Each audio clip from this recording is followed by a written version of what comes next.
உங்கள் சமையல் கூடத்திற்கு தேவையான உணவுப் பொருட்கள், காய்கறிகள், கடல் உணவு வகைகள் அனைத்தும் தரமாக எப்பொழுதும் மலிவாக பெற்றுக் கொள்ளவும். சமையல் பாத்திரங்கள் அனைத்தும் தெரிவு செய்யவும்.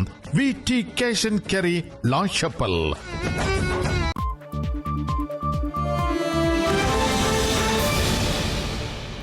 வணக்கம், இது IBC தமிழின் செய்தி நேரம். முதலில் தலைப்புச் செய்திகள்.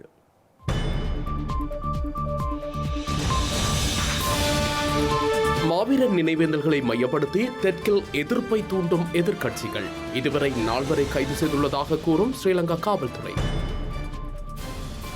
அனுர அரசின் சாயம் வெளுக்க ஆரம்பித்துள்ளதாக கூறும் சிவாஜிலிங்கம். பிரபாகரனின் பிறந்தநாள் கொண்டாட்டம் குறித்த விசாரணைகளுக்கு அழைத்தமை தொடர்பில் கருத்து. நாணய நிதிய திட்டத்தை முன்னகர்த்தும் அனுர அரசின் முடிவிற்கு ரணில் பாராட்டு. வருமானம் ஈட்ட மாற்று வழிகளை தேட வேண்டும் எனவும் அறிவுரை. எதிர்க்கட்சி தலைவரின் குற்றச்சாட்டுக்களை மதிப்பதில்லை என்கிறார் மு.க. ஸ்டாலின். திமிர் பேச்சுக்கு மக்கள் பாடம் புகட்டுவார்கள் என சாடும் எடப்பாடி. சிரிய கிளர்ச்சியாளர்களை இலக்கு வைத்து ரஷ்யா தொடர் தாக்குதல். பதில் நடவடிக்கைகளுக்கு சிரிய அரச படை தயாராகும் நிலையில் நகர்வு.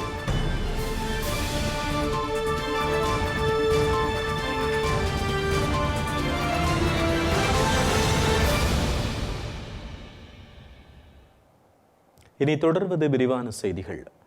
மாவீரர் தினத்தை மையப்படுத்திய கைது நடவடிக்கையின் மூலம் அனுர அரசின் சாயம் வெளுக்க ஆரம்பித்துள்ளதை வெளிக்காட்டியுள்ளதாகவும், எந்த எதிர்ப்புகள் வந்தாலும் அதனை எதிர்கொள்ள தயாராக இருப்பதாகவும் முன்னாள் நாடாளுமன்ற உறுப்பினர் MK சிவாஜிலிங்கம் தெரிவித்துள்ளார். யாழ்ப்பாணம் பல்வெட்டித்துறையில் அண்மையில் நடைபெற்ற தமிழீழ விடுதலை புலிகளின் தலைவரின் பிறந்த தின கொண்டாட்டம் தொடர்பாக தன்னையும் விசாரணைக்கு அழைத்ததாகவும், உடல்நலக்குறைவின் காரணமாக தான் செல்லவில்லை என்றும் அவர் குறிப்பிட்டுள்ளார். ஆட்சி மாறினாலும் காட்சிகள் மாறவில்லை என்பதை வெளிப்படையாக காண முடிவதாக IBC தமிழுக்கு MK சிவாஜிலிங்கம் தெரிவித்துள்ளார்.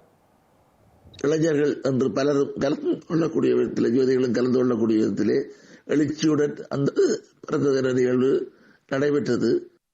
அதை அவர்கள் பொறுக்க முடியாமல் தென்னிலங்கையில் இருந்து இவர்களுக்கு கிடைத்த அழுத்தம் என்ன காரணமோ தெரியவில்லை, அல்லது மேலிடத்திலிருந்து வந்த அழுத்தம் காரணமாக இதை பற்றி விவரமாக கிளறி விசாரித்துக் கொண்டிருந்தார்கள். இதில் பின்னணி தெரிகிறது. இவர்களுடைய சாயம் வெளுக்கிறது. இன்றைக்கு புதிய அரசாங்கம் வந்துவிட்டது, எல்லாம் சரி, ஒரு பிரச்சனையும் இல்லை என்று சொல்லிக் கொண்டிருப்பவர்களுக்கு நல்லொரு இந்த சம்பவம் நல்லொரு பதிலடியை கொடுத்திருக்கிறது. இவர்கள் நடவடிக்கைகளை என்ன இருந்தாலும் எந்த நிலைமைகளை நாங்கள் எதிர்கொள்வோம், எந்த விளைவுகளை ஏற்பட்டாலும் பரவாயில்லை. நாங்கள் நிச்சயமாக இதை நீங்கள் இந்த மாவீரர் தின நாள் நிகழ்வுகளை அனுஷ்டிக்க முடியும் என்று சொன்னவர்கள் நிகழ்வை பார்த்து அவருடைய திருப்படத்தை பார்த்து கூட இவர்கள் அஞ்சுகிறார்கள் என்றால் எங்கே போகின்றது? அவர் ரோட விஜயவராஜனுடைய புகைப்படத்தை பார்த்து மக்கள் அஞ்சுகிறார்கள் என்று சொன்னால் அதை நீங்கள் ஏற்றுக்கொள்வீர்களா? உங்களுக்கு ஒரு நியாயம், மக்களுக்கு ஒரு நியாயமா என்ற கேள்வியை எழுப்ப விரும்புகின்றோம். இவர்கள் ஆட்சி மாறினால் காட்சிகள் மாறவில்லை என்பதுதான் இந்த சம்பவம். மாவீரர் நினைவேந்தல்கள் தொடர்பாக இன்று மேலும் ஒருவர் கைது செய்யப்பட்டுள்ள நிலையில் இதுவரையில் கைது செய்யப்பட்டவர்களின் எண்ணிக்கை 4ஆக உயர்வடைந்துள்ள நிலையில் தேசிய மக்கள் சக்தி அரசு தொடர்பாக தமிழ் மக்கள் மத்தியில் அதிருப்திகள் எழ ஆரம்பித்துள்ளன.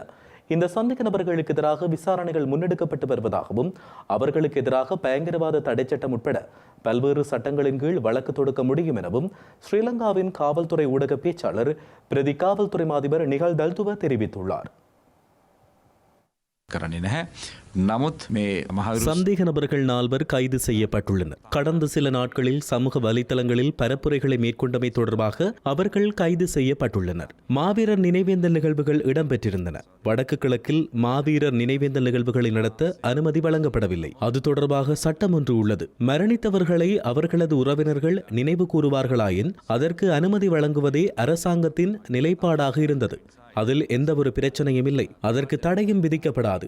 எனினும் மாவீரர் நினைவேந்தல் என கூறிக்கொண்டு தடை செய்யப்பட்ட தமிழீழ விடுதலை புலிகள் தொடர்பாக பரப்புரைகளை மேற்கொள்ள அனுமதி வழங்கப்படாது. விசேடமாக பயங்கரவாத தடுப்பு சட்டத்தின் கீழ் விடுதலை புலிகள் அமைப்பு தடை செய்யப்பட்டிருக்கிறது. ஆகவே தமிழீழ விடுதலை புலிகளை எந்த ஒரு வகையிலும் ஊக்குவிக்கும் செயற்பாடுகளில் ஈடுபட முடியாது. அரசாங்கத்தின் நிலைப்பாட்டிற்கு அமைய இந்த சட்டம் தொடர்ந்தும் நடைமுறைப்படுத்தப்படும். அந்த சட்டத்தை மீறி எந்த ஒரு செயற்பாட்டையும் முன்னெடுக்க முடியாதென்றே கூற வேண்டும். எனினும் இது தொடர்பாக தவறான அர்த்தப்படுத்தல்கள் முன்வைக்கப்பட்டு சில ஊடகங்களில் செய்திகள் செய்திகள் வெளியாகியிருந்தன. சமூக வலைத்தளங்களில் கடந்த சில நாட்களில் வடக்கு கிழக்கு மாகாணங்களில் மாவீரர் நினைவேந்தல் நிகழ்வுகள் இடம்பெற்றதாக நிழற்படங்கள் மற்றும் காணொளிகள் பகிரப்பட்டன. இது தொடர்பாக அரசு தகவல் ஆணையாளர் நாயகம் குற்றத்தடுப்பு பிரிவில் முறைப்பாட்டை செய்திருந்தார். இடம்பெறாத ஒரு விடயத்தை இடம்பெற்றதாக சமூக வலைத்தளங்களில் பதிவிடப்பட்டுள்ளது என்றும் அது தொடர்பாக விசாரணை செய்யுமாறும் கோரியிருந்தார். அதன் பிரகாரம் குற்றப்புலனாய்வு பிரிவு இது தொடர்பான விசாரணைகளை மேற்கொண்டது. இதில் இதற்கு முன்னர் இடம்பெற்ற மாவீரர் தின நிகழ்வுகளின் நிழற்படங்கள் மற்றும் காணொளிகளை பகிர்ந்திருந்தனர். இதன் பிரகாரம் மருதானையில் 45 வயதான ஒருவரும் 28 வயதான இளைஞர் ஒருவர் பத்தேகம பகுதியிலும் இணுவில் பகுதியில் 35 வயதான ஒருவரும் கைது செய்யப்பட்டிருக்கின்றார்கள். இன்று காலை 50 வயதான ஒருவர் பொரஸ்கமுவ பகுதியில் கைது செய்யப்பட்டுள்ளார். இந்த நால்வரையும் விசாரணைக்குட்படுத்திய பொழுது அவர்கள் கடந்த காலங்களில் இடம்பெற்ற நிகழ்வுகளை பகிர்ந்தமை தெரிய வந்திருக்கிறது. ஆகவே இந்த சந்தேக நபர்களுக்கு எதிராக பயங்கரவாத தடை சட்டம் உட்பட அரசியலமைப்பின் பல்வேறு சட்டங்களின் கீழ் குற்றச்சாட்டுகளை சுமத்த முடியும் என விசாரணை அதிகாரிகள் கூறியிருக்கிறார்கள். சர்வதேச நாணய நிதியத்தின் திட்டத்தை தொடர்ந்து முன்னோக்கி கொண்டு செல்வதற்கு தற்போதைய அனுரகுமார திசாநாயக்கவின் அரசாங்கம் இணங்கியுள்ளமை தொடர்பாக முன்னாள் ஜனாதிபதி ரணில் விக்ரமசிங்க பாராட்டு தெரிவித்துள்ளார். இலங்கையருக்கு சொந்தமான ஒரே ஒரு சர்வதேச ரீதியான 5 நட்சத்திர விடுதியை கொழும்பில் திறந்து வைக்கும் நிகழ்வில் பங்கேற்று உரையாற்றிய பொழுதே முன்னாள் ஜனாதிபதி ரணில் விக்ரமசிங்கே இந்த கருத்தினை கூறியுள்ளார்.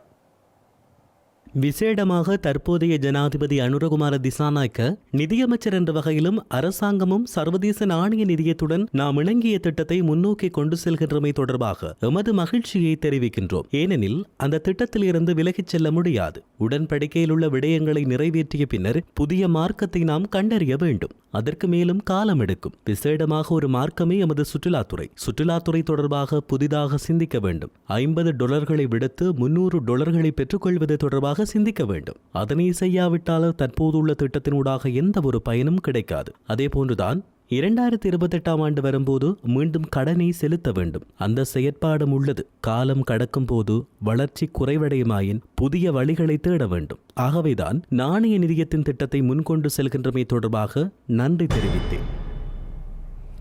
ஜப்பானினால் இலங்கையில் முன்னெடுத்து வரப்பட்ட அபிவிருத்தி திட்டங்களை மீள ஆரம்பிக்குமாறு ஸ்ரீலங்காவின் எதிர்க்கட்சி தலைவர் சஜித் பிரேமதாச தெரிவித்துள்ளார். குறித்த வேலை திட்டங்களுக்கு தேவையான பூரண ஆதரவை வழங்க தாம் தயாராக இருப்பதாகவும் அவர் தெரிவித்துள்ளார். ஸ்ரீலங்கா எதிர்க்கட்சி தலைவர் சஜித் பிரேமதாசவுக்கும் ஜப்பானிய தூதுவர் அஹியோ இசோமடாவுக்கும் இடையிலான சந்திப்பொன்று இன்று கொழும்பில் இடம்பெற்றுள்ளது. ஜப்பானுக்கும் இலங்கைக்கும் இடையில் நீண்ட காலமாக இருந்து வரும் ராஜதந்திர உறவை தொடர்ந்து பேணுமாறும் இதற்கு தன்னால் முடிந்த பங்களிப்பை பெற்றுத் தருவதாகவும் இதன் பொழுது எதிர்க்கட்சி தலைவர் சஜித் பிரேமதாச ஜப்பான் தூதுவரிடம் தெரிவித்தார். அத்துடன் கடந்த காலங்களில் ஜப்பானால் இலங்கையில் முன்னெடுத்து வரப்பட்ட அபிவிருத்தி திட்டங்களை மீள ஆரம்பிக்குமாறும் சஜித் பிரேமதாச வேண்டுகோள் விடுத்துள்ளார். இதற்கு தேவையான பூரண ஆதரவை எதிர்க்கட்சியில் இருந்து கொண்டு நாம் வழங்குவதாகவும் எதிர்க்கட்சித் தலைவர் உறுதியளித்துள்ளார். ஐக்கிய மக்கள் சக்தியை பிரதிநிதித்துவப்படுத்தி நாடாளுமன்ற உறுப்பினர் வைத்தியர் காவிந்த ஜெயவர்தனவும் இந்த சந்திப்பில் கலந்து கொண்டார். இலங்கை தமிழரசு கட்சியின் நாடாளுமன்ற உறுப்பினர் சிவஞானம் ஸ்ரீதரன் கிளிநொச்சி மாவட்ட அரசாங்க அதிபர் சுப்பிரமணிய முரளிதரனை சந்தித்து கலந்துரையாடியுள்ளார். இந்த சந்திப்பு இன்றைய தினம் கிளிநொச்சி மாவட்ட செயலகத்தில் நடைபெற்றுள்ளது. வெள்ள பேரிடரால் பாதிக்கப்பட்ட மக்களுக்கான இடருதவிகளை வழங்குதல், இடைத்தங்கல் முகாம்களில் தங்க வைக்கப்பட்டுள்ள மக்களின் அடிப்படை தேவைகளை நிறைவு செய்தல் உள்ளிட்ட அனர்த்த முகாமைத்துவ செயற்பாடுகள் தொடர்பில் இதன்போது கலந்துரையாடப்பட்டுள்ளது. அத்துடன் கிளிநொச்சி மாவட்டத்தில் முன்னுரிமையின் அடிப்படையில் புனரமைக்கப்பட வேண்டிய உள்ளக வீதிகளை சீரமைத்தல் குறித்தும் அடுத்த ஆண்டுக்கான அபிவிருத்தி நிகழ்ச்சி திட்டங்கள் குறித்தும் விரிவாக ஆராயப்பட்டது. குறித்த சந்திப்பின் பொழுது கரைச்சி பிரதேச சபையின் முன்னாள் தவிசாளர் அருணாச்சலம் வேளமாலிகிதன், இலங்கை தமிழரசு கட்சியின் கிளிநொச்சி மாவட்ட கிளை செயலாளர் வீர்வாகு விஜயகுமார் ஆகியோரும் கலந்து கொண்டிருந்தனர். வடக்கு கிழக்கு உட்பட நாடளாவிய ரீதியில் நிலவிய சீரற்ற வானிலை காரணமாக இதுவரையில் 17 பேர் உயிரிழந்துள்ளதாக அனர்த்த முகாமைத்துவ மத்திய நிலையம் தெரிவித்துள்ளது. மழை, வெள்ளம் போன்ற அனர்த்தங்களால் 1,79,934 குடும்பங்களைச் சேர்ந்த 4,71,249 பேர் பாதிக்கப்பட்டுள்ளதாக அனர்த்த முகாமைத்துவ மத்திய நிலையம் தெரிவித்துள்ளது. சீரற்ற வானிலையால் ஏற்பட்ட அனர்த்தத்தில் சிக்குண்டு இதுவரை 19 பேர் காயமடைந்துள்ளனர். நாடளாவிய ரீதியில் 135 இடைத்தங்கல் முகாம்கள் அமைக்கப்பட்டுள்ள நிலையில் 4,745 குடும்பங்களைச் சேர்ந்த 15,464 பேர் இடைத்தங்கல் முகாம்களிலும் உறவினர்களின் வீடுகளிலும் தங்க வைக்கப்பட்டுள்ளனர். தற்பொழுது மழை வீழ்ச்சி குறைவடைந்துள்ள நிலையில் நீர்நிலைகளின் நீரோட்டத்தை மக்கள் பார்வையிட்டு வருகின்றமை குறிப்பிடத்தக்கது.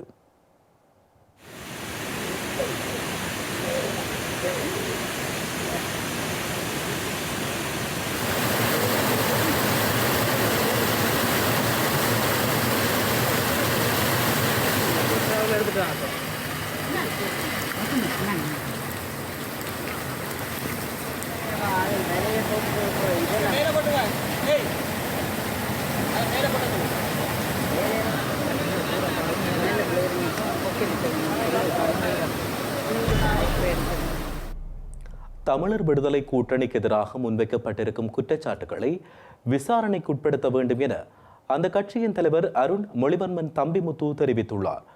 கடந்த பல வருடங்களாக தமிழர் விடுதலை கூட்டணி கட்சிக்குள் இருந்து செயற்பட்டவர்கள் இன்று பல பிரிவுகளாக பிரிந்து செயற்பட்டு வருவதாகவும் எதிர்காலத்தில் இடம்பெறவுள்ள தேர்தலுக்கு முன்பாக இந்த பிரச்சனைகளுக்கு தீர்வு காண வேண்டிய தேவை உள்ளது எனவும் அருண் மொழிவர்மன் தம்பிமுத்து தெரிவித்துள்ளார். மட்டக்களப்பில் இன்று இடம்பெற்ற ஊடக சந்திப்பின் பொழுதே அவர் இவ்வாறு தெரிவித்தார். தமிழர் விடுதலை கூட்டணியானது ஒரு மாபெரும் மக்கள் இயக்கமாக தந்தை செல்வநாயகம் ஜி பொன்னம்பலம் அவர்களால் உருவாக்கப்பட்டது. 2001ஆம் ஆண்டு தமிழ் தேசிய கூட்டமைப்பாக தமிழர் விடுதலை கூட்டணி போட்டியிட்டு 15 ஆசனங்களை பெற்றது. அதே வேளையில் தமிழர் விடுதலை கூட்டணிக்குள் பல பிரச்சனைகளை தீர்க்க வேண்டியுள்ளது. முக்கியமாக இன்று தமிழர் விடுதலை கூட்டணிக்குள் தமிழர்களுக்கு எதிராக பல நீதிமன்றத்தில் பல வழக்குகள் இருக்கின்றன. அது மட்டுமின்றி பல நபர்கள் குழுக்களாக தமிழர் விடுதலை கூட்டணியின் உறுப்பினர்களாக பல வருடங்களாக இருந்தவர்கள் எல்லாம் தமிழர் விடுதலை கூட்டணிக்கு வெளியே உள்ளே என்று இயங்கிக் கொண்டிருக்கின்றார்கள். அதேபோல் நீதிமன்றத்தில் கூட தமது உறுப்புரிமையை நிராகரிக்கப்பட்டது என்றெல்லாம் வழக்குகள் போட்டிருக்கின்றார்கள். தமிழர் விடுதலை கூட்டணி நிர்வாகத்துக்கு எதிராக கூட பல குற்றச்சாட்டுகள் முன்வைக்கப்பட்டு வருகின்றன. தற்போது தலைவராக எனக்கு ஒரு பொறுப்பு இருக்கின்றது. முக்கியமாக தமிழர் விடுதலை கூட்டணிக்குள் இருக்கும் இந்த பிரச்சனைகள் எல்லாம் சரியான முறையில் தீர்க்கப்பட வேண்டும். நான் அதன் நிமித்தம் ஒரு விசேட குழுவை நியமிக்கின்றேன். கட்சியின் எதிராக பல குற்றச்சாட்டுகள் முன்வைக்கப்பட்டு வந்திருக்கின்றன. அந்த குற்றச்சாட்டுகள் முக்கியமாக சில விடயங்கள் குற்றப்புலனாய்வுத்துறை இதை விசாரிக்க வேண்டிய தேவைகளும் இருக்கின்றன. அதே போல் தேர்தல் ஆணையகமும் இந்த குற்றச்சாட்டுகளை பரிசீலிக்க வேண்டிய தேவை இருக்கின்றது. நான் உடனடியாக இந்த விடயத்தை அமுல்படுத்த இருக்கின்றேன்.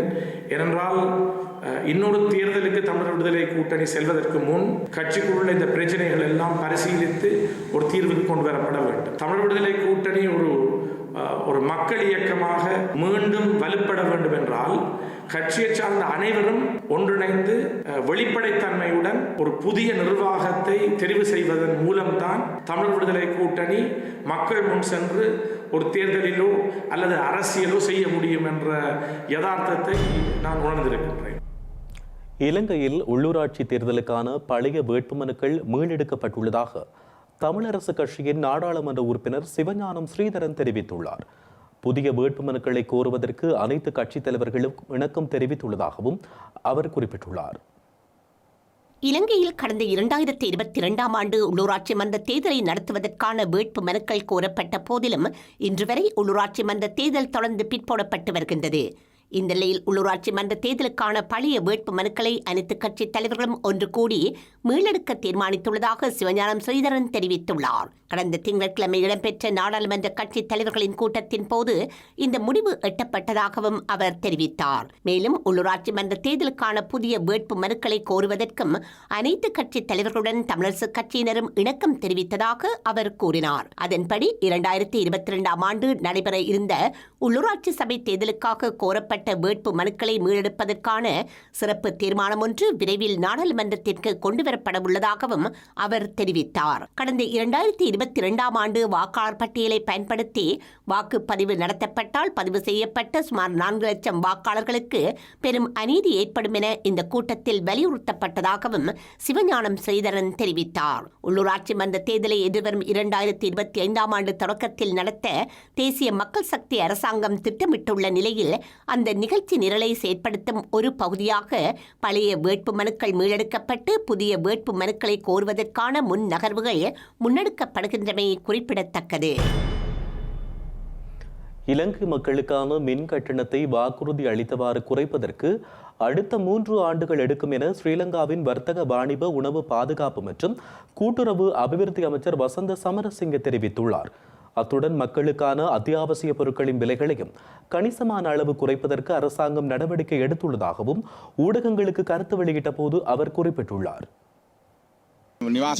ஸ்ரீலங்கா ஜனாதிபதி வாக்குறுதி அளித்தவாறு அடுத்த 3 ஆண்டுகளில் மின்சார கட்டணம் 30க்கும் அதிகமான வீதத்தால் குறைப்பதற்கு தேசிய மக்கள் சக்தி அரசாங்கம் நடவடிக்கை எடுக்கும். பண்டிகை காலம் என்பதால் அத்தியாவசிய பொருட்கள் பலவற்றின் விலைகளை குறைப்பதற்கு தேவையான நடவடிக்கைகளை எடுப்பது தொடர்பாக ஜனாதிபதி அறிவுறுத்தியுள்ளார். எதிர்வரும் நாட்களில் மக்களுக்காக பொருட்களின் விலைகள் கணிசமான அளவு குறைக்க நாம் நடவடிக்கை எடுப்போம். கடந்த காலங்களில் மேற்கொள்ளப்பட்ட வர்த்தகம் மாபியா மற்றும் மக்களுக்கு வரி விதித்தமை, மக்களிடம் பெற்றுக்கொண்ட வரியை நண்பர்கள் ஒன்றிணைந்து பகிர்ந்தமை, மத்திய வங்கியின் கொள்ளை, சீனி வரி மோசடி போன்ற கதைகளை இந்த அரசாங்கத்தில் கேட்கக்கூடியதாக இருக்காது. யாழ்ப்பாணம் தாவடி பகுதியில் இடம்பெற்ற விபத்தில் பிறப்பு இறப்பு பதிவாளர் ஒருவர் உயிரிழந்துள்ளார். சம்பவம் தொடர்பான மேலதிக விசாரணைகளை மானிப்பாய் காவல்துறையினர் மேற்கொண்டு வருகின்றனர்.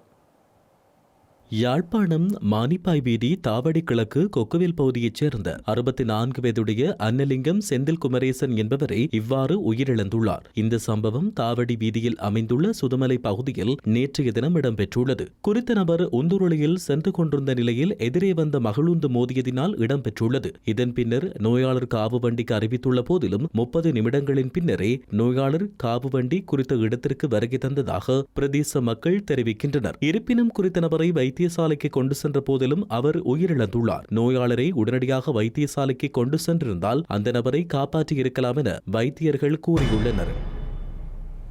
வவுனியா ஓமந்தை சேமமடு பகுதியில் இன்று மாலை இடம்பெற்ற வாழ்வெட்டு சம்பவத்தில் குடும்பஸ்தர் ஒருவர் உயிரிழந்துள்ளார். சம்பவத்தின் பொழுது நாவற்குளம் பகுதியினைச் சேர்ந்த 46 வயதுடைய செல்வ நிரோஜன் என்ற 2 பிள்ளைகளின் தந்தையே உயிரிழந்துள்ளார். சம்பவம் தொடர்பில் ஓமந்தை காவல்துறையினர் விசாரணைகளை முன்னெடுத்து வருவதாக தெரிவிக்கப்படுகின்றது.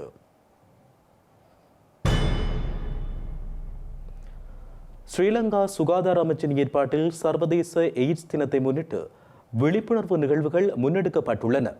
அந்த வகையில் மட்டக்களப்பு மாவட்டத்தில் இன்று பல்வேறு விழிப்புணர்வு நிகழ்வுகள் முன்னெடுக்கப்பட்டன. 2024ஆம் ஆண்டுக்கான உலக எய்ட்ஸ் தினம் சரியான பாதையில் செல்லுங்கள், ஆரோக்கியம் எனது உரிமை எனும் கருப்பொருளில் இன்றைய தினம் கொண்டாடப்படுகின்றமை குறிப்பிடத்தக்கது. மட்டக்களப்பு மாவட்டத்தின் பிரதான நிகழ்வு மாவட்ட பிராந்திய சுகாதார சேவை திணைக்களத்தினால் ஏற்பாடு செய்யப்பட்டு அதன் முதலாவது விழிப்புணர்வு நிகழ்வாக மட்டக்களப்பு காந்தி பூங்காவில் இருந்து எய்ட்ஸ் தின விழிப்புணர்வு பேரணி இடம்பெற்றுள்ளது. நகரின் பிரதான வீதிகளூடாக சென்று மாவட்ட பிராந்திய சுகாதார சேவை திணைக்களம் வரை சென்றடைந்து பின்னர் அங்கு விழிப்புணர்வு நிகழ்வுகளும் முன்னெடுக்கப்பட்டன. சமூகத்தில் இந்த பாலியல் நோயின் ஆபத்து சம்பந்தமான பதாகைகளை ஏந்தியவாறு விழிப்புணர்வு பேரணி முன்னெடுக்கப்பட்டுள்ளது. சர்வதேச எய்ட்ஸ் தினத்தை முன்னிட்டு மக்களுக்கு விழிப்புணர்வு ஏற்படுத்தும் வகையில் முச்சக்கர வண்டிகள் மற்றும் இலங்கை போக்குவரத்து சபை பேருந்துகளிலும் நோயின் தாக்கத்தை பற்றி விசேட ஸ்டிக்கர்கள் ஒட்டப்பட்டன. மாவட்ட பிராந்திய சுகாதார திணைக்களத்தின் பணிப்பாளர் வைத்தியர் ஆர் முரளீஸ்வரன் தலைமையில் இடம்பெற்ற இந்த நிகழ்விற்கு மட்டக்களப்பு மாவட்டத்தில் உள்ள வைத்தியர்கள், பொது சுகாதார பரிசோதகர்கள், அரசு திணைக்களங்களின் உயர் அதிகாரிகள், குடிசார் சமூக பிரதிநிதிகள், பொதுமக்கள் என பலரும் இதன்போது கலந்து கொண்டிருந்தனர். செய்திகளின் நிறைவாக இனி மீண்டும் தலைப்புச் செய்திகள்.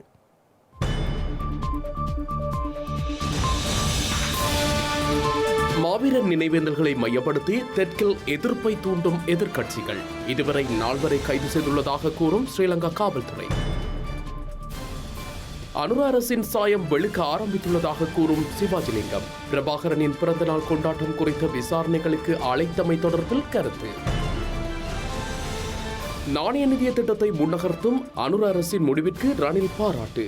வருமானம் ஈட்ட மாற்று வழிகளை தேட வேண்டும் எனவும் அறிவுரை. எதிர்க்கட்சி தலைவரின் குற்றச்சாட்டுகளை மதிப்பதில்லை என்கிறார் மு.க. ஸ்டாலின். திமிர் பேச்சுக்கு மக்கள் பாடம் புகட்டுவார்கள் என சாடும் எடப்பாடி.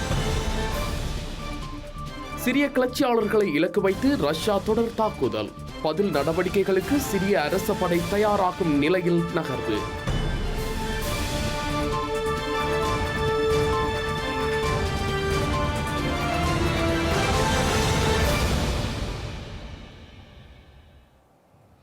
இத்துடன் ஐபிசி தமிழின் செய்தி நேரம் நிறைவடைகின்றது. உடனுக்குடன் நீங்கள் செய்திகளை அறிந்து கொள்ள ibctamil.com என்கின்ற நமது இணையதளத்தை பார்வையிடுங்கள். வணக்கம்.